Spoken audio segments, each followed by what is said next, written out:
The New York Knicks are the best defensive team in the NBA. I say that with full confidence. And I want to say, first, I want to hear your thoughts about this. Derrick Rose is the MVP of this team, and Julius Randle is a close second. And Julius Randle is the future. Derrick Rose is the MVP of the season. And what do I want to say? First off, Tom Thibodeau is playing.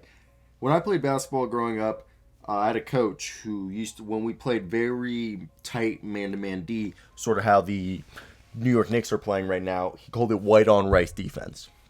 You'd hear him, white on rice, white on rice. And tonight I was watching, and I was just getting flashbacks. I was like, damn, in the beginning of the game, how they were just literally harassing every single one of the scorers for the Atlanta Hawks. And just literally, again, playing white on rice, not giving them anything, just literally sticking to them like white on rice.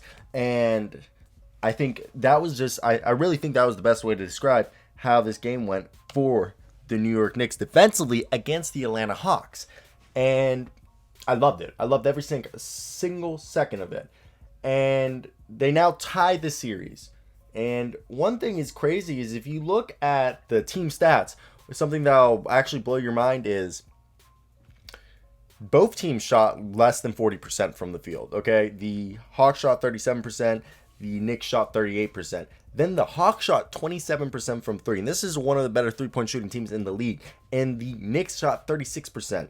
And and they won the rebounding battle, which is so key, especially the offensive rebound, because I say this all the time. When you get offensive rebounds, you get second chance points. And even if you miss it, get another one, and it just demoralizes your opponent. And the crazy part is like if you looked at the stats, you wouldn't think it was a defensive like a performance by the Knicks because they only had 2 blocks while the Hawks had 12 blocks. And yeah, they had 8 steals, but the Hawks also had 5 steals. They were just messing up the passing lanes and scoring off of turnovers and being able to score on the fast break and just making everything inside. Okay, they had 42 points in the paint, which was incredible.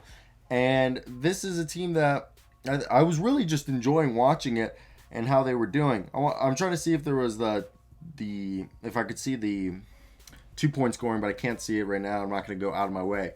Julius Randle is a guy who can do it all. He can assist. There's one time where he did a bounce pass to Taj Gibson, bounce pass or just pass it to Taj Gibson, who was slashing the basket, and Taj just slammed it down. Taj just turned the clock back, and I really enjoy the minutes of Obi Toppin and Emmanuel Quickley. I'm a big Emmanuel Quickley stan. He went to high school 20 minutes away from me, and I saw him in person. I've seen him play.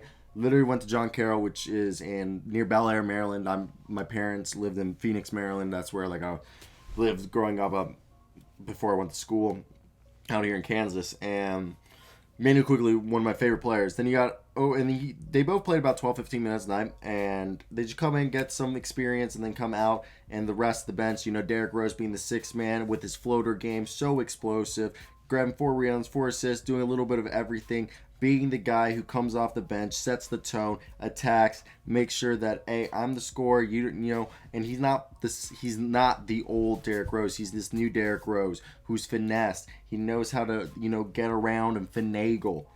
Okay? And then you have Al Burks, who comes in, stretches the floor, takes a bunch of 3-pointers. Taj Gibson's just a really good rim runner, rebounder, can get steals, block shots, and do a little bit of everything. He's a hustle player. Every team needs that. And I love it. And Derrick Rose and Julius Randle are phenomenal, okay? The New York Knicks are very lucky to have both of them. And, day in and day out, we're able to see them. And it's because, they're great. They really are great. And I think people need to acknowledge, how freaking good Derrick Rose and Julius Randle, the combination of the two, have become. I think they don't get enough credit. And what was another thing I talk about is RJ Barrett had quite a night, but he had 8 rebounds. RJ Barrett has found a way to make an impact on any given night when needed, and it's really fun to watch that. I think that's something people don't give him enough credit. And yeah, I want to hear you guys' opinions down below on the New York Knicks. I think they're going to beat the Hawks in the series, and I think it's going to be great. I think Derrick Rose and Julius Randle are such an underrated duo. And yeah, like, so let me hear your thoughts, guys, down below. But that's basically it for me. I'm chilling, hanging out, enjoying life. I think that's like the moral of this video at this point. But yeah, I don't know what else to say. Can you guys tell me what else would there be? Would you want to say? I would like to hear those opinions down below. But yeah, peace out.